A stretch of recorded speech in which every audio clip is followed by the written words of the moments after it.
Tenemos un invitado especial el día de hoy, es el senador de la República, Enrique Insunza Cázares. ¿Cómo está, senador? Muy buenos días. Muy buenos días, José. Como siempre, muy encantado de estar aquí contigo, con tu audiencia, en todo el estado. Sé que te escuchan mucho en el sur y sobre todo en el norte, en La Morrita, ¿verdad? En La Morrita, en el Fuerte, que ahorita no sé si anden despiertos porque hubo carnaval el día de ayer, por la noche. Lleno estaba, ahí en el Fuerte. Tocaron los Ciclones del Arroyo y creo que el grupo La Caña. Y ahí se van despertando. Sí. Les fue bien. Qué bueno. Qué bueno. Un gran saludo a la gente de El Fuerte, a la gente de Choice, todo el norte. Pero ahí estuvimos con ellos no hace mucho y les prometí que regresaría, como regresaremos en los próximos días, porque aprovecho para decirlo.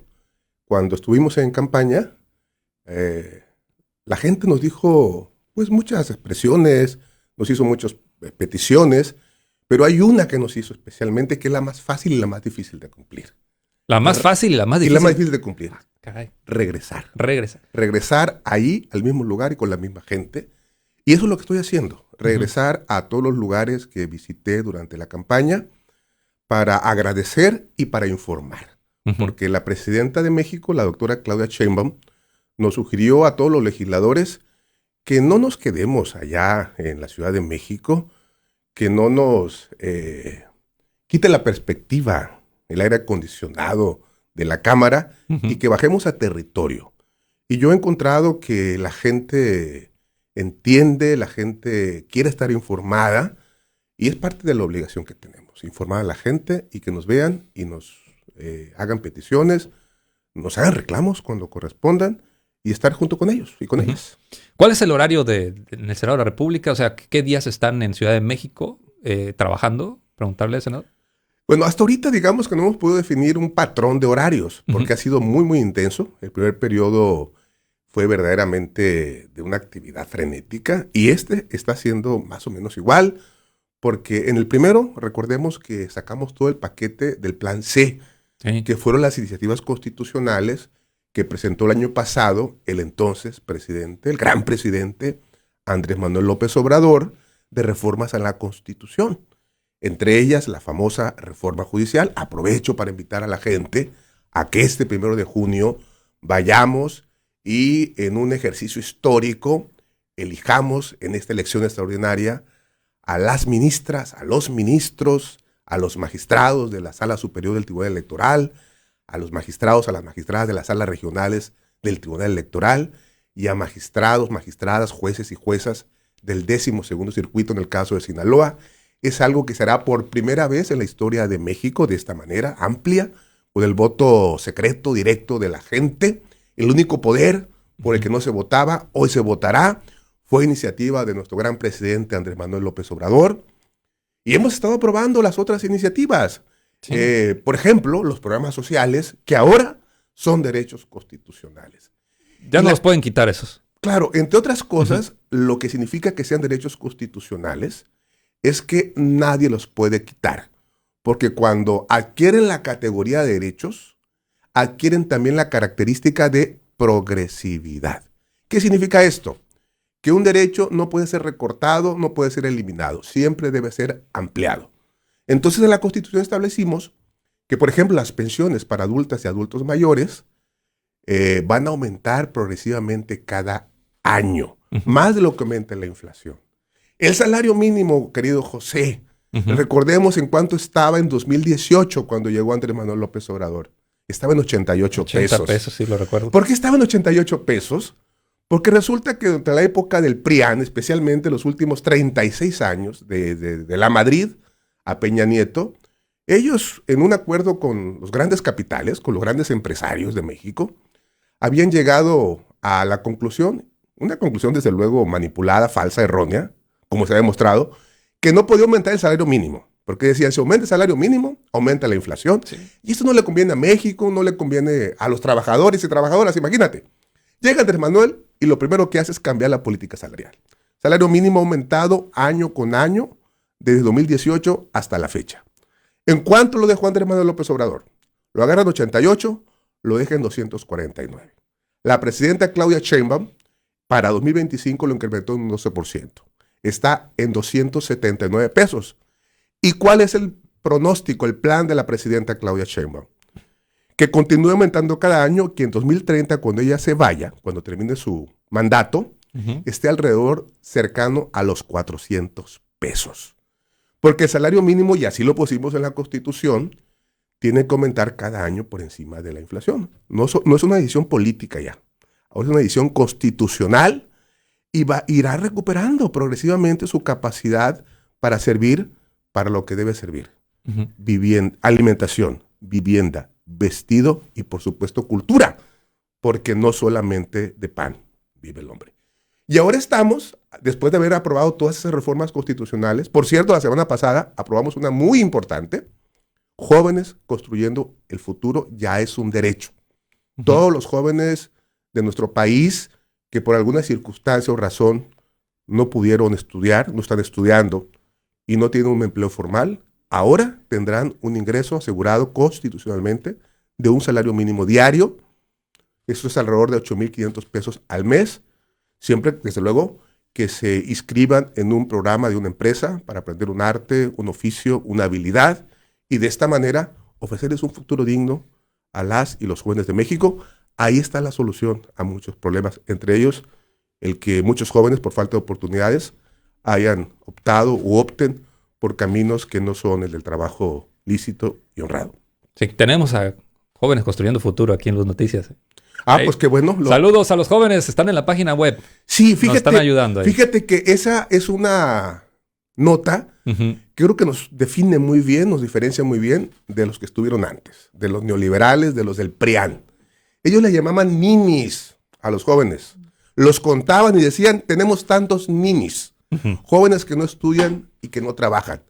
Pero nunca se preocuparon por darles alternativas realmente. Yo vengo de una comunidad, como tú sabes, de Batequitas, Badiraguato. Lo cuento mucho, me siento muy orgulloso. En Ciudad de México, siempre que sale al caso, digo soy de Badiraguato, porque siento una obligación ética, moral, de reivindicar mi tierra, porque es una tierra a la que, así como a Sinaloa, se le ha venido estigmatizando por cosas que no compartimos la mayoría de los que provenimos de Badiraguato y de los que somos de Sinaloa. Somos gente que tenemos un sentido de laboriosidad, de lealtad, de solidaridad con el prójimo. Yo creo que muy pocos se pueden comparar con mi tierra, con Badiraguato, con Sinaloa en ese sentido. Y lo digo a propósito de Jóvenes Construyendo Futuro, porque yo salí de allá, salí con mucha dificultad. Pero si hubiese habido este programa, estoy seguro que muchos más como yo hubiéramos salido de allá, hubiéramos buscado la posibilidad de un trabajo. Ahora que hay becas desde prepa, secundaria y que se van a extender a primaria y a preescolar, pues no digamos. Entonces yo insisto mucho en eso. Este gobierno en realidad está dando oportunidades, está garantizando derechos y eso nos caracteriza y nos diferencia de los del PRIAN, que solamente veían para los de arriba. Nosotros vemos de abajo hacia arriba. Muy bien, estamos hablando con el senador de la República, Enrique Insunza Cáceres. Me gusta mucho que venga aquí a cabina porque hablamos sobre la agenda pública, de lo que está pasando a nivel nacional y también a nivel estatal. Me llamó mucho la atención este tema de los aranceles de Donald Trump. Sí me gustaría preguntarle, senador, la actuación que ha tenido la presidenta de México, Claudia Sheinbaum, ¿cómo la podríamos calificar? Se dicen los analistas, trae una estrategia de cabeza fría que está funcionando. Hasta Donald Trump ya la está calificando como una presidenta dura, pero en el buen sentido. ¿Pero cómo la calificaría usted, senador? Es una mujer congruente, una mujer patriota, una mujer de gran carácter y de gran inteligencia estratégica, sobre todo.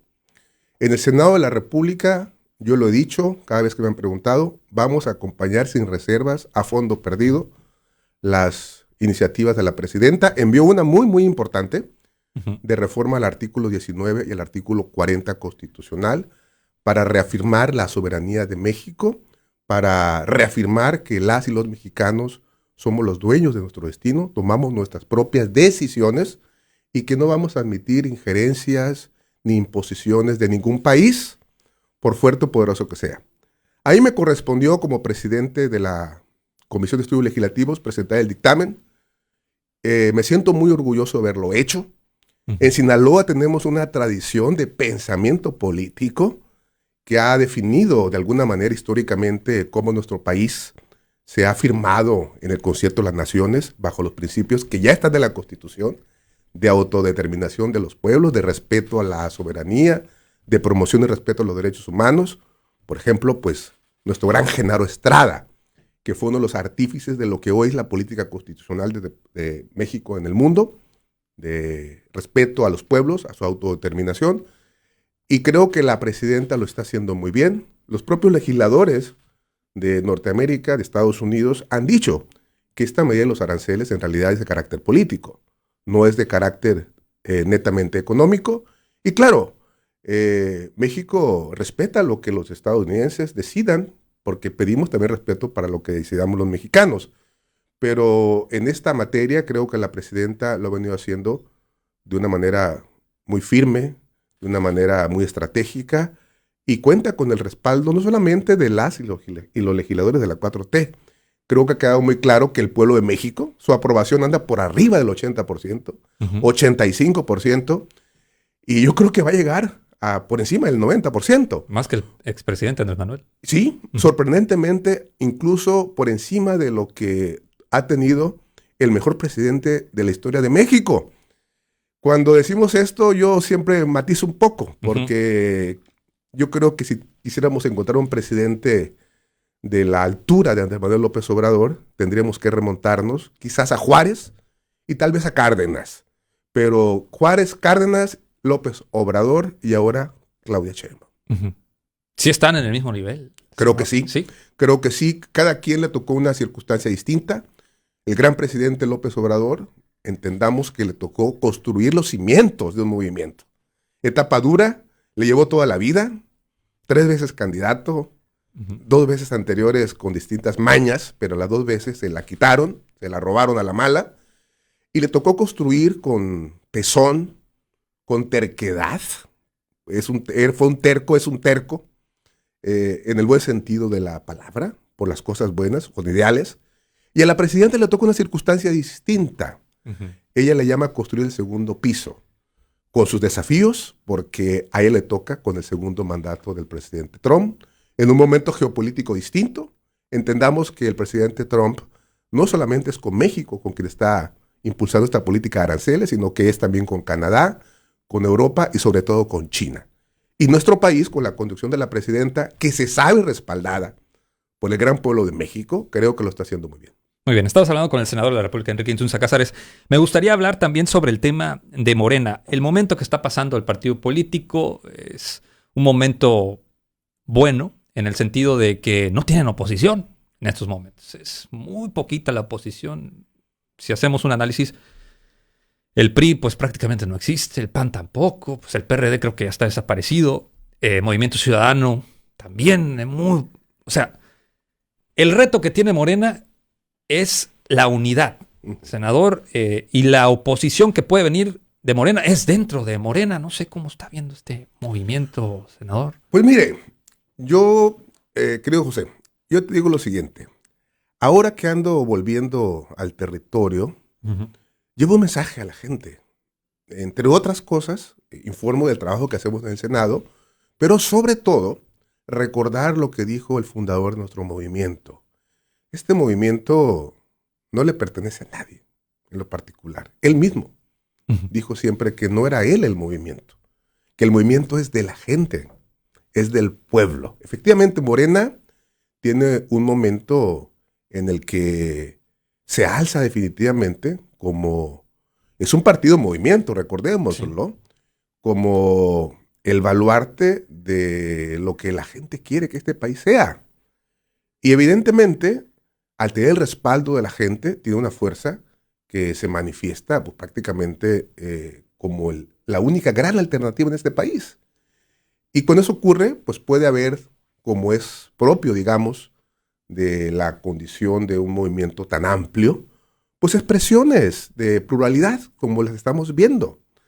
Pero la gente, el pueblo, como decía Andrés Manuel, es sabio y sabe reconocer que legítimamente representan el sentir, los ideales de la población y quienes eventualmente pudieran estar abanderando causas más personalistas.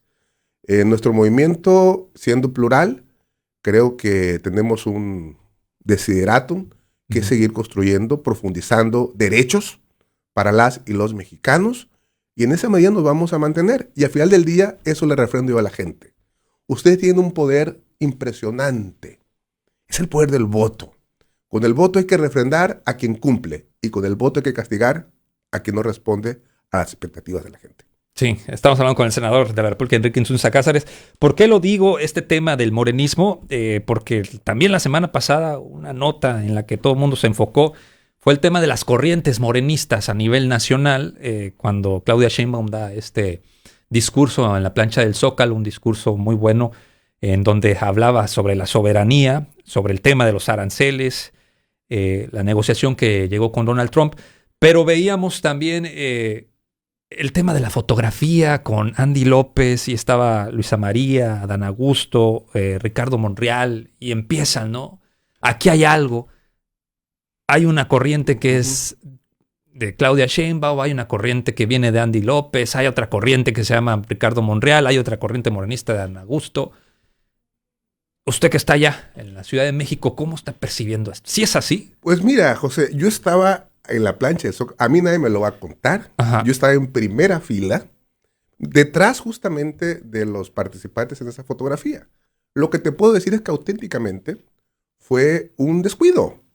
Se anunció que venía la presidenta, que ya aparecía en la plancha del Zócalo, pero como suele ocurrir, ella pues viene saludando. No se veía la presidenta todavía, y ellos se deciden tomarse una foto. Sí. Por cierto, esa foto, el que la promueve es Manuel Velasco del Verde, que si te fijas en ella es quien está en el centro. Sí. Andrés Manuel López Beltrán está en un extremo, o sea, él no es el protagonista de la foto. Se suma a la foto porque está justo en ese lugar también. Pero deja que te diga una cosa, no hay nadie que pueda decir que a la presidenta se le escatima respeto. Fue un error seguramente que la oposición ha querido magnificar, porque tú lo dijiste, no existe oposición. Ya han querido construir versiones de divisiones, de grupos, donde no las hay. La presidenta de México goza del respaldo, del respeto del pueblo de México. Y como pudimos verlo, inmediatamente después, prácticamente todos los participantes de la fotografía, así ha sido un descuido, un error, le ofrecieron disculpas. Pero finalmente no fue más que eso, un hecho anecdótico. La propia presidenta no le dio la mayor importancia. Y en honor a la pregunta que me haces, es absolutamente normal que en un movimiento tan fuerte, en un movimiento tan consolidado, que se compone de personas y de liderazgos, haya quien quiera hacer lecturas de que hay liderazgos de un color, de otro, de un nombre, de otro, pero no nos equivoquemos. La presidenta, la gran presidenta de este país, es la doctora Claudia Sheinbaum Pardo.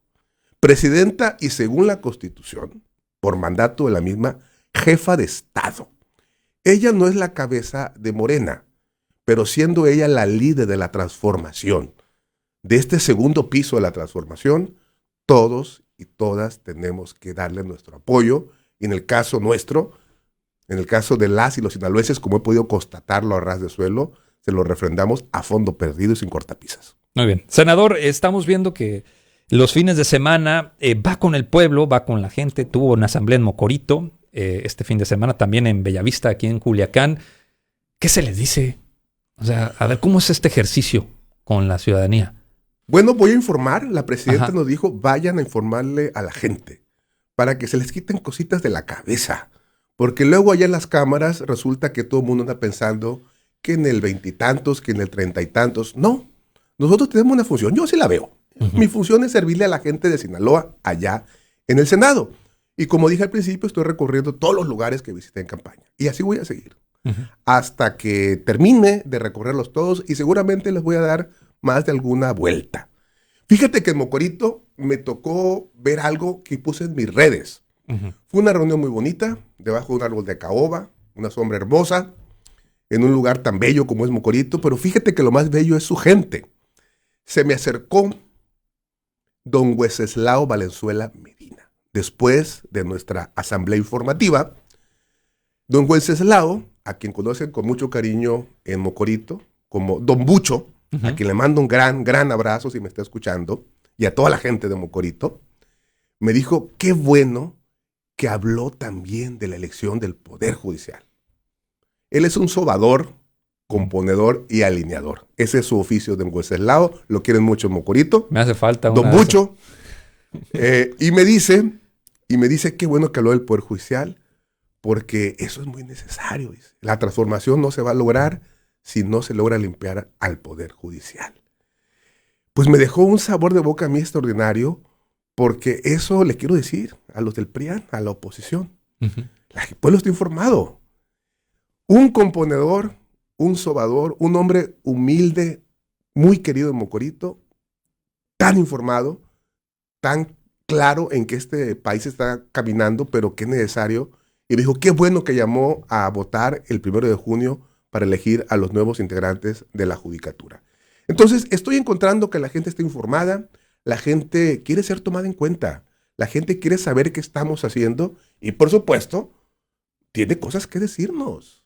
Eventualmente, lo que más le interesa a la gente es lo que está ocurriendo en su comunidad, ahí en su cuadra, en su escuela. Y yo me ofrezco a ser un gestor ante la autoridad que corresponda para muchas peticiones.